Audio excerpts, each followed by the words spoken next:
Solo.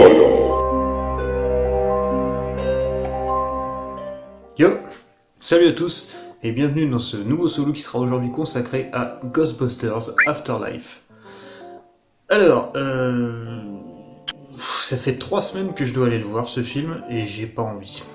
J'ai pas envie parce que encore une suite reboot camouflée d'un film des années 80.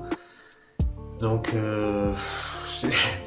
on a eu tellement d'exemples de trucs foirés avec ce concept-là, de reprendre un film des années 80 pour en faire une suite 30 ou 40 ans plus tard. On avait eu le reboot version féminin de Ghostbusters en 2016, je crois, avec une partie de la troupe du SNL de l'époque, et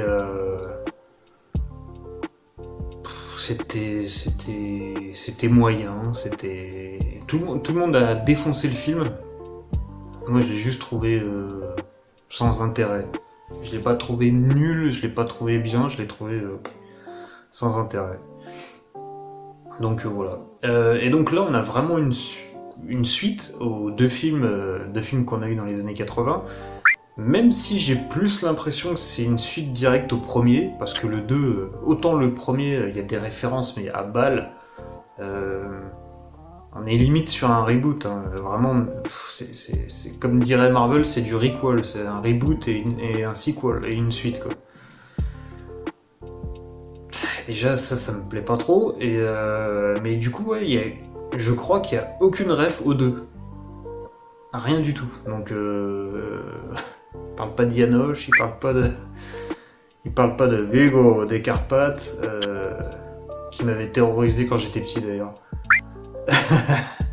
Mais ouais, beaucoup de références au premier donc. Alors bon, voilà, le film, si vous voulez savoir l'histoire, allez voir le film ou alors lisez une fiche Wikipédia. Du coup, ce qui m'a donné un peu envie de voir le film, c'est que le film est réalisé par Jason Reitman, qui est le fils d'Ivan Reitman, qui a réalisé les deux premiers. Donc bon, je me suis dit, bon, le mec, il doit peut-être connaître le taf de son père un minimum. Il était gamin, il était sur les sets des films. Il dit même dans une interview que avant même que le film soit annoncé et que la moindre personne commence à entendre parler de Ghostbusters, et ben il disait que lui, il était gamin, il était sur le toit enfin, il était en studio, mais sur le toit de l'affrontement final avec tout le monde recouvert de mousse à raser pour faire l'effet chamallow, quoi, et que lui, il était comme un man, quoi, quand il a vu ça étant gamin. Donc, c'est un film ce sont des films qui sont importants pour lui, et donc du coup, le fait que ce soit lui à la réal, tu te dis, bon, c'est un mec qui tient au projet, il veut pas manquer de respect au travail de son père, c'est un truc qui l'a fait rêver étant gamin. Il y a moyen qu'il fasse des trucs un peu bien, tu vois. Et au niveau réel, eh bah c'est plutôt cool. C'est plutôt cool. Il n'y a pas de mouvement de caméra incroyable, il n'y a pas d'effet de fou. Mais par contre, c'est super efficace, c'est super bien rythmé, c'est toujours ultra lisible. Alors ça déjà, c'est un bon point. Peut-être pas trop, dans la scène du début, il y a une espèce de poursuite dans un champ de maïs avec une voiture qui roule, mais c'est fait exprès, c'est pour exprimer que il y a un chaos à ce moment-là, et la voiture se retourne en plus, donc c'est normal que ce soit très cut et qu'on voit pas grand-chose parce qu'il y a beaucoup de mouvements. Le reste du film est limpide.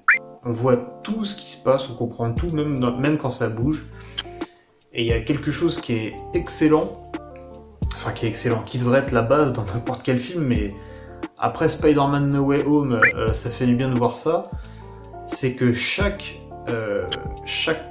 personnage ressort par rapport au fond. Toujours. De mémoire, on a par exemple Paul Rudd vers la moitié du film qui joue, je me souviens plus du nom, je crois que c'est Gary, je crois son prénom. Bref, le prof barbu là. On l'a dans un Walmart, je crois, et bah, le Walmart tout est blanc, bah, lui il a sa petite veste bleue, ce qui fait que quand on a des plans sur lui, bah, il ressort directement à l'image, on voit que lui. On a des plans sur la petite McKenna Grace Alors il me semble à un moment elle est au-dessus d'un puits pour... enfin voilà, si vous avez vu le film vous comprendrez ce que je dis. Alors je sais plus exactement si le fond est vert et qu'elle elle est éclairée en rouge ou l'inverse, mais il y a toujours un effet de lumière pour que le personnage ressorte toujours du plan, toujours du fond. Toujours, c'est ultra bien taffé, tout est super clair, tout est super lisible. Voilà, donc là-dessus, il n'y a rien à dire, c'est toujours très bien éclairé. Ils ont tourné le plus possible en extérieur, il y a du studio évidemment, mais on a vraiment des grands plans sur de la montagne rocheuse, style, pas Grand Canyon, mais un peu dans ces régions-là, les rocheuses américaines, tout ça. On a vraiment des beaux plans, je me souviens, à un moment, il y a le tiers de l'écran qui est prise par justement le sol. On a la voiture avec Towan là, qui roule vers la droite du cadre et qui poursuit le nouveau Bouffetou. Donc je suis pas fan du design, mais bon, une espèce de chenille avec une gueule bizarre. Bon après, on le voit pas beaucoup, donc c'est pas très grave, mais on voit donc du coup on a la route, le ciel avec un putain de coucher de soleil, il est super beau, avec la voiture qui, du coup pour vous c'est le sens, la voiture qui avance avec Bouffetou qui est là, et justement le rayon qui essaye de le choper, et ça fait un super beau plan. Et il y en a plein des plans comme ça, il y a plein de couchers de soleil, il y a plein d'effets, même dès le début du film il y a une espèce de vortex au-dessus d'une montagne. Je fais waouh, la vache quoi, enfin, t'as un scope de ouf, t'as une profondeur de champ, t'as des effets magnifiques. Alors il y a beaucoup d'effets spéciaux numériques effectivement, mais il y a aussi quelques effets pratiques, notamment sur les espèces de chiens de l'enfer, là, le gatekeeper et... enfin le cerbère de la porte et le keymaster, pardon. Le maître des clés, il me semble. Il y a plusieurs plans où c'est vraiment de l'animatronique et tu sens que tu sens qu'elle est là la bestiole. Et en fait, ils ont assez bien taffé le truc pour que quand ça passe de l'animatronique à l'image de synthèse, tu vois quasiment pas la différence. Et ça c'est top, ça fait vraiment plaisir de retrouver un peu des effets spéciaux un peu à l'ancienne, c'est plutôt cool. On va avoir aussi beaucoup de travail de maquette, c'est-à-dire qu'à un moment on va avoir une espèce d'entrée scellée avec des espèces de draps qui passent devant, donc il y a toute une sculpture où tu vois les deux chiens de l'enfer avec Gozer, je crois. Une fois qu'ils descendent un moment dans un puits aussi, t'as une statue géante de Gozer carrément avec une espèce de puits, un puits démoniaque, où t'as une espèce de lave, enfin c'est même pas de la lave, c'est du slime je crois. Hein. Je crois que c'est du slime avec tous les morts qui sortent et tout. T'as vraiment des plans qui sont impressionnants et beaux visuellement, encore une fois avec un éclairage magnifique. Et à la fin évidemment quand Gozer revient sur Terre, on a ces fameuses marches qu'elle descendait dans le premier qui ont été refaites vraiment mais en sculpture quoi. Tu sens que c'est là quoi. Et c'est super bien fait. Et tiens en parlant de Gozer, ça m'a vachement surpris parce que du coup quand on la revoit, j'ai cru reconnaître Olivia Wilde. Je me suis dit attends c'est Olivia Wilde qui fait Gozer. Et effectivement j'ai fait des recherches et c'est bien cette actrice là. Ils ont dû la voir dans le projet Project Lazarus, je crois, avec les yeux noirs et tout, et un peu possédée. Ils se sont dit, ouais, elle passerait bien au Gozer, et effectivement, elle passe super bien. Donc, c'était un bon choix. Et puis, elle a un visage assez carré, donc ça passe bien avec l'image de Gozer qu'on avait dans les années 80. Il me semble qu'elle avait des yeux un peu plus rouges, un peu plus flippants dans le premier, et là c'est un peu... c'est Olivia Wilde, quoi. C'est une belle femme, donc tu dis... la déesse des dieux des enfers, bon, ça va quoi, elle est pas mal en fait. Tiens, mais bon, ils auraient pu un peu plus accentuer le côté flippant quoi. Et tiens, en parlant de ça, je m'attendais à retrouver un côté un petit peu flippant. Là, pas du tout, c'est vraiment film familial et tout machin, alors qui est très très bien, hein, j'ai plutôt aimé le film, mais il y a clairement pas cette volonté. Alors, si vous revoyez le premier Ghostbusters, même le 2, l'intro, c'est-à-dire la vieille, le fantôme de la vieille dans la bibliothèque, donc t'as la petite musique qui est plutôt rigolote, mais quand la vieille elle fait chut, t'as une petite pression, et quand ils vont la voir et qu'elle se retourne et qu'elle se transforme en monstre, je peux te dire qu'à 8 ans, t'en ramènes pas large, tu vois. Et il y a des visuels dans Ghostbusters qui sont flippants. Je me souviens dans le 2, quand ils sont dans le tunnel et qu'ils entendent le train arriver, une fois que le train est passé, ils se retournent, il y a des espèces de têtes sur des pics, enfin il y a des têtes décapitées sur des pics en sang, quoi.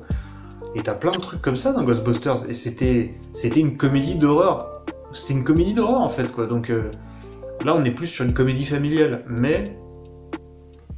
Et d'ailleurs, c'était un très bon point du reboot de 2016 avec les nanas du SNL. Il y avait un côté flippant dans l'intro, justement. Ils avaient repris ce côté un peu flippant du fantôme de la bibliothèque. Et il y avait un petit truc qui se passait dans l'intro du 2016. Pour moi, c'est le coup de génie du film. Après, c'est catastrophique. Mais cette intro, je la trouvais super bien gérée. Ça m'a donné un petit peu des paillettes dans les yeux, et puis après, quand j'ai vu la suite du film, je me suis dit, aïe aïe aïe. Ah ouais, tiens, j'en profite. Ah. Bah oui, hein, tant qu'à faire. Et du coup, je disais quoi? Ouais, donc voilà, beaucoup d'effets pratiques, en plus du numérique, et un savant mélange des deux, qui marche super bien.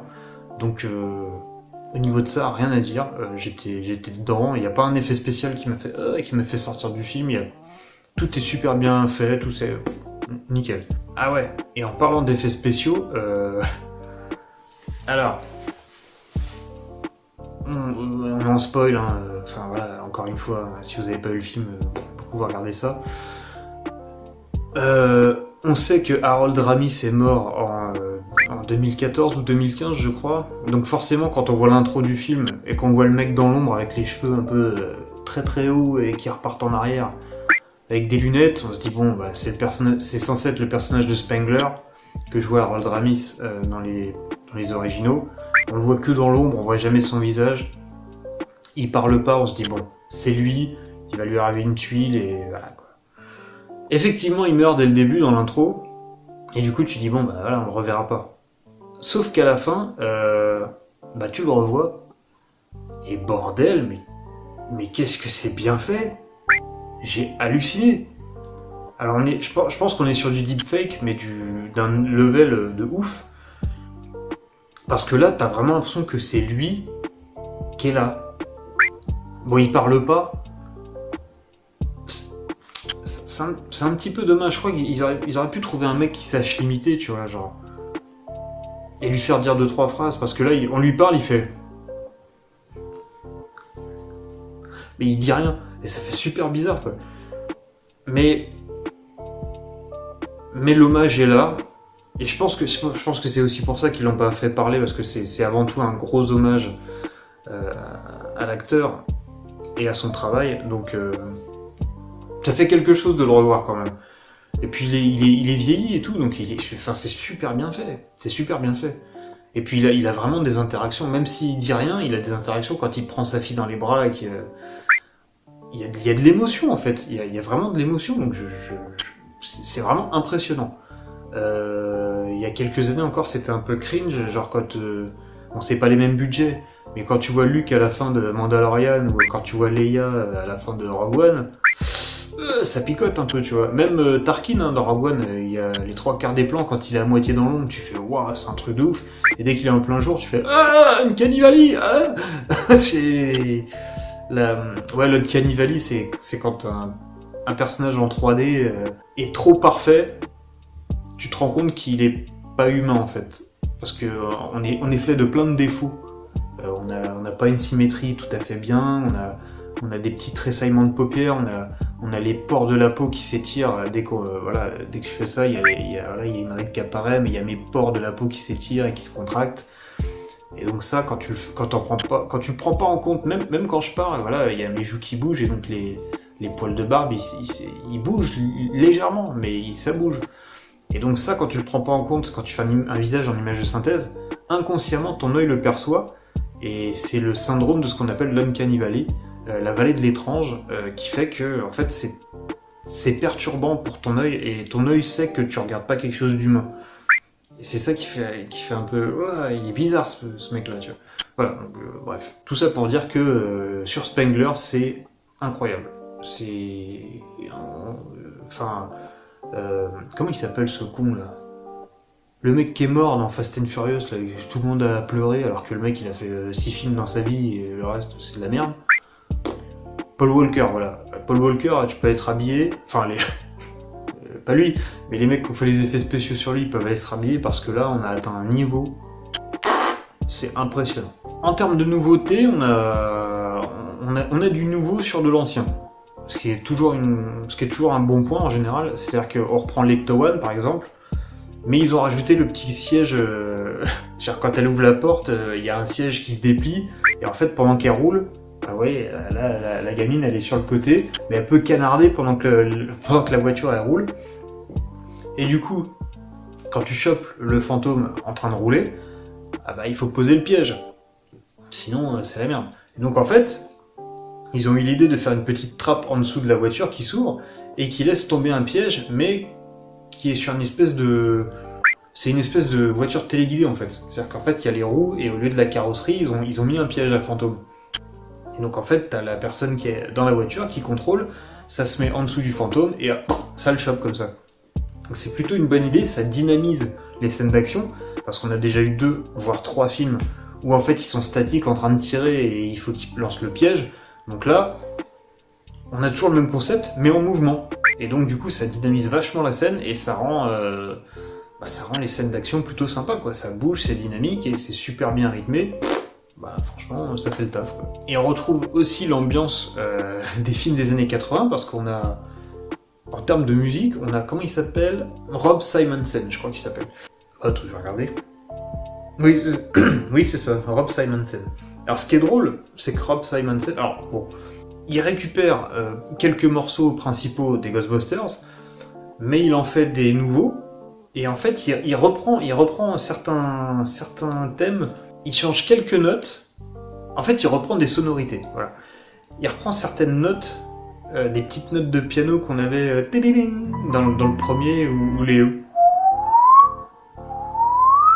des espèces de notes comme ça, un peu fantomatiques, un peu comme ça.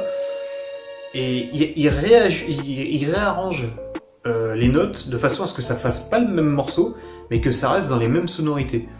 Et du coup, en fait, t'es là à te dire, tu retrouves l'ambiance, mais tu redécouvres des nouveaux morceaux, mais qui te rappellent des anciens. Donc c'est plutôt malin, et c'est plutôt bien fait. Alors évidemment, il y a certains thèmes qui reviennent, hein, les thèmes principaux, mais le reste, c'est nouveau, mais sur des anciennes sonorités qui te semblent familières.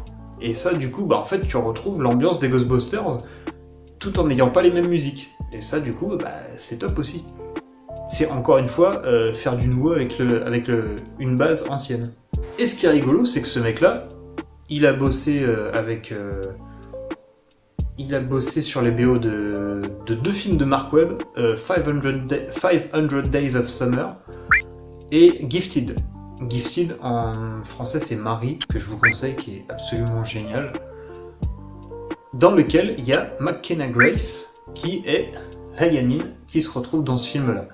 Et donc du coup tout est lié quoi. Et McKenna Grace, c'est une des meilleures enfants acteurs à l'heure actuelle. Elle est incroyable cette gamine. Dans Gifted, il faut absolument le voir pour ça. Elle est incroyable. Elle a 6 ans, 7 ans dans le film. Elle est incroyable. Et en plus, elle joue avec Chris Evans, donc Captain America, qui nous montre qu'il est tellement meilleur acteur que ce qu'il nous montre chez Marvel. Il est tellement bon dans ce film que Captain America, c'est une insulte pour lui de lui parler de ça pour son jeu d'acteur. C'est tellement insipide ce qu'il a à faire chez Marvel que là il est tellement bon. Il est dans l'émotion, il est dans la retenue, il est dans... Il est très très fort dedans. Bref, Gifted, c'est une tuerie, il faut le voir. Je crois qu'elle a joué aussi dans la série Netflix, la The Haunted House, Haunted Hill, je sais pas quoi. Et de ce que j'en ai vu, elle est toujours au top, quoi, la gamine, quoi. Et là, dans celui-là, elle s'en sort vraiment très bien, parce qu'elle nous montre, en plus, une autre facette de son éventail d'actrice, quoi. Parce que là, elle fait quelqu'un de très réservé, très, je dirais pas limite autiste, mais qui est très, qui exprime pas ses sentiments vraiment bien, qui est là, qui est un peu genre un peu coincée, un peu voilà. Et évidemment, elle a une évolution pendant tout le film. Ça marche super bien. À la fin, elle est ultra badass. Et non, franchement, c'est une putain d'actrice. Elle a 12 ans, la gamine. C'est une putain d'actrice. J'ai hâte de voir ce qu'elle va proposer dans les années qui viennent. Parce que déjà, depuis quelques années, moi, elle me vend du rêve, cette gamine. Donc, j'ai vraiment hâte de voir la suite de sa carrière. On a également Carrie Coon, qui joue sa mère. Donc, du coup, je sais plus comment elle s'appelle dans le film. Que j'ai beaucoup apprécié dans Fargo. La saison 3 de Fargo, je l'ai trouvée ultra touchante. Elle a un personnage de femme forte et elle est ultra touchante en même temps. Et là, c'est un peu le même type de rôle. La comédie en plus, donc du coup, c'est bienvenu. Quoique dans Fargo aussi, elle était un peu marrante. Mais là, elle s'en sort vraiment bien. Elle s'en sort vraiment bien parce qu'elle a même une phase un peu... où elle est un peu, pas flippante, mais elle a un jeu un peu agressif, un peu voilà, elle est possédée en gros, quoi. Et même là, elle s'en sort bien. Donc, impec. Paul Rudd, j'ai envie de dire, il fait le café comme d'hab. Que ce soit dans Anchorman, que ce soit dans Friends à l'époque, il jouait le copain de Phoebe dans les dernières saisons, que ce soit dans tous ces films-là, il est drôle, il a du charisme et tout. Il y a que dans Ant-Man, bizarrement, quand il est chez Marvel, qu'il est insupportable. Est-ce que ça viendrait pas de l'écriture? Peut-être, on sait pas. Mais là, non, il fait son Paul Rudd, quoi. C'est un mec, t'as une certaine sympathie pour lui de base, parce que c'est le bon gars, quoi. Donc, il joue ça, et ça marche super bien, quoi. On a aussi le petit Asiate, là. Alors, je sais pas comment il s'appelle. Je vais le marquer là. Mais, alors lui, il est bluffant. Il est bluffant de ouf, parce que, alors, il a pas un rôle, c'est pas un truc transcendant, mais...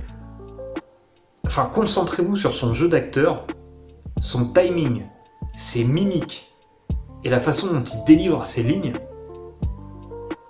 Mais il est ouf, ce petit. Il a des mimiques quand il est avec son micro là pour son podcast et tout, genre. Il est génial, ce gamin. Donc en même temps, tu le mets à côté de McKenna Grace, la petite aussi là. Les deux, ils se font un ping-pong, mais c'est limite dommage qu'elle ait un rôle un peu réservé, parce que si elle avait un rôle style qu'elle avait dans Gifted, les deux ensemble, ça aurait été génial. Ça aurait été génial. Donc bon, bref. Mais super surprise de ce petit gamin là. Donc même chose, j'ai hâte de voir ce qu'il va faire par la suite, parce que putain, déjà là, il envoie du lourd. Hein. Waouh. Ah, et petit détail rigolo, la mère du coup, qui est jouée par Carrie Coon, c'est la fille de l'actrice qui joue Janine dans les premiers Ghostbusters, qui a un petit caméo d'ailleurs au début du film. Mais du coup, c'est rigolo. Du coup, je pense qu'ils l'ont pris elle pour le petit clin d'œil. Mais du coup, ça tombe bien que ce soit une bonne actrice. Mais du coup, voilà, c'était le petit instant trivia qui est rigolo, quoi. Il y a que 2 rôles qui n'ont pas, voilà, donc le frère là qui est joué par le mec de Stranger Things là, Finn Wolfhard là, je sais pas quoi. Bon, ça passe, hein, mais j'ai rien noté de spectaculaire ou d'extraordinaire. Et pareil, sa copine, la petite Renoir là,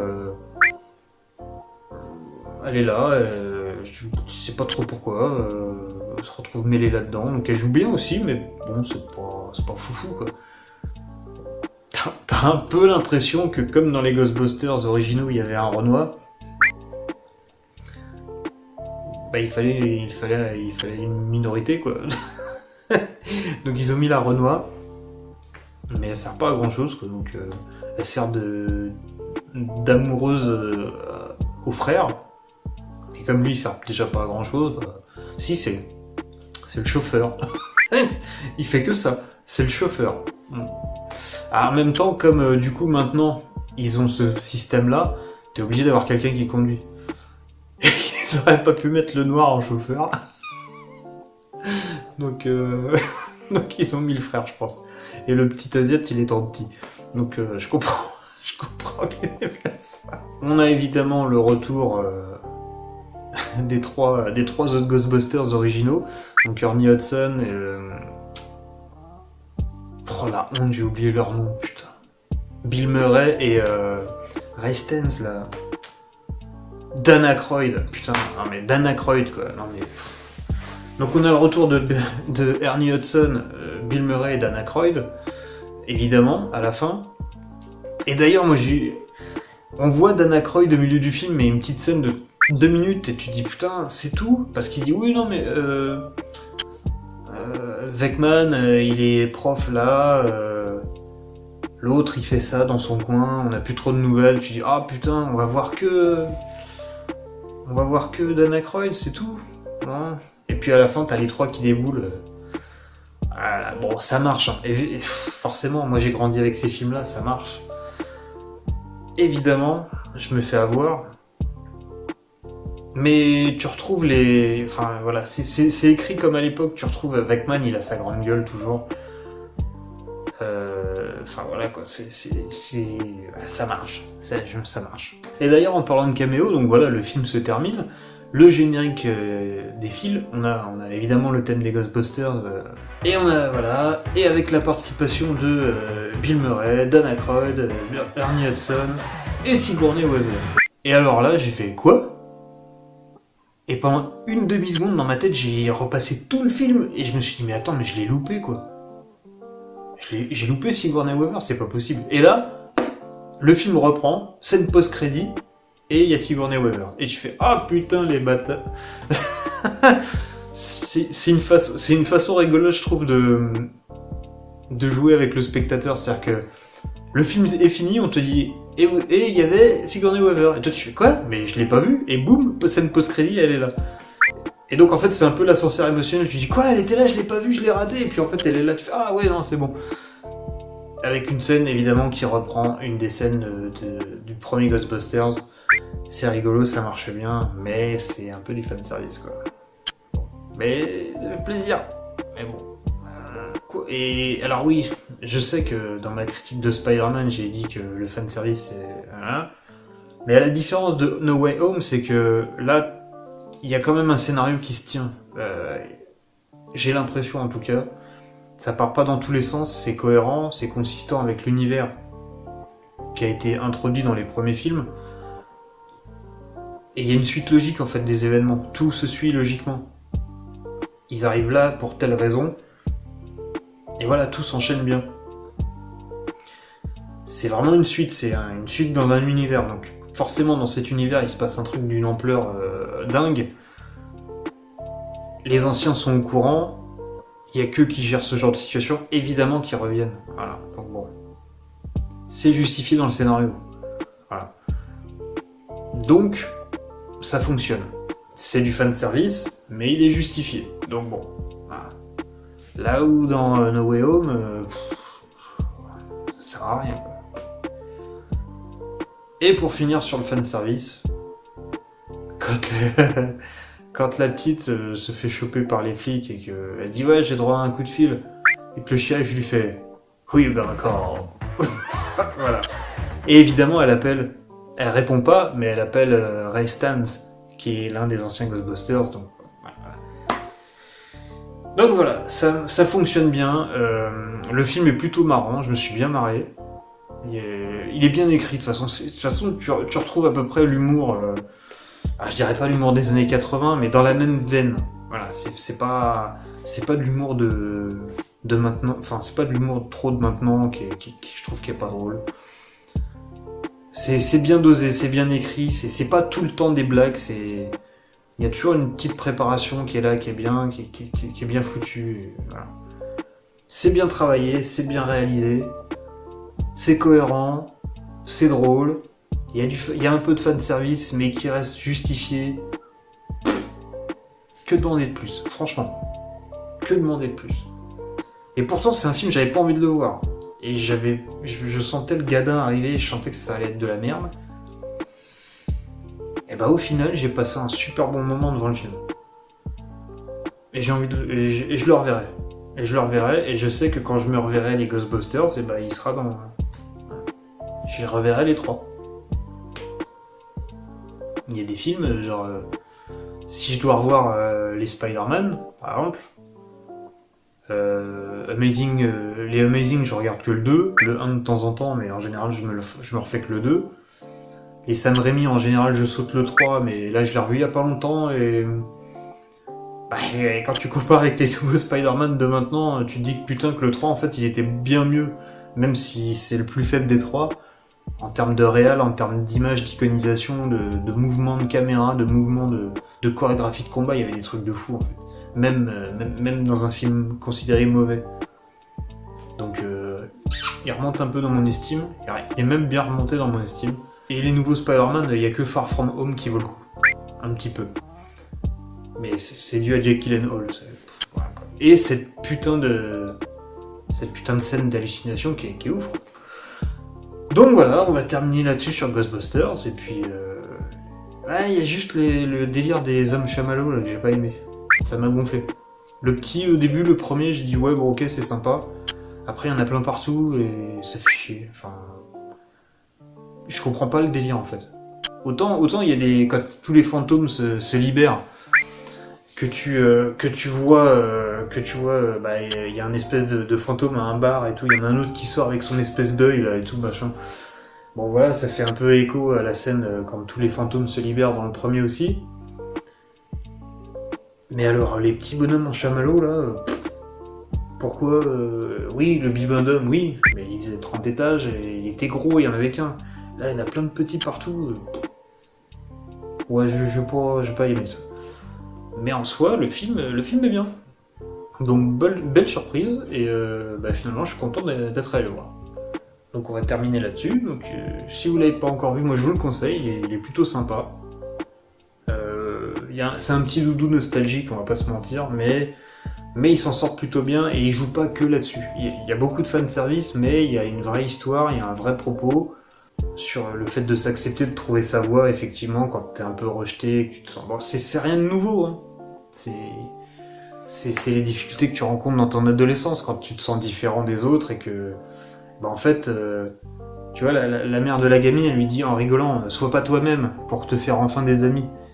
Ouais, mais en fait, en s'acceptant elle-même, c'est là qu'elle trouve sa voie. C'est en restant sur ses...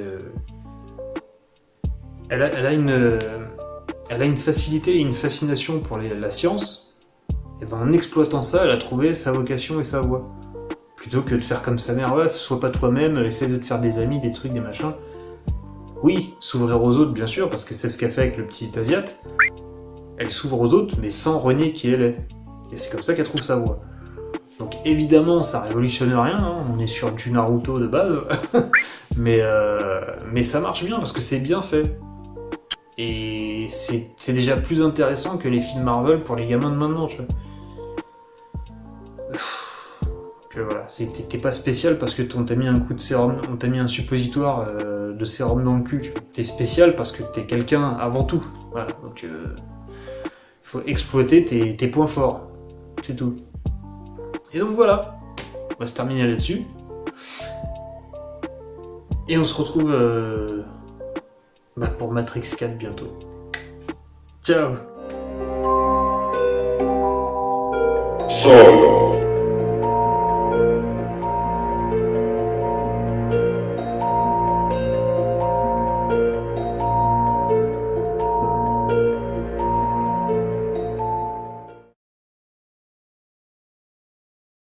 Il m'a tout englué.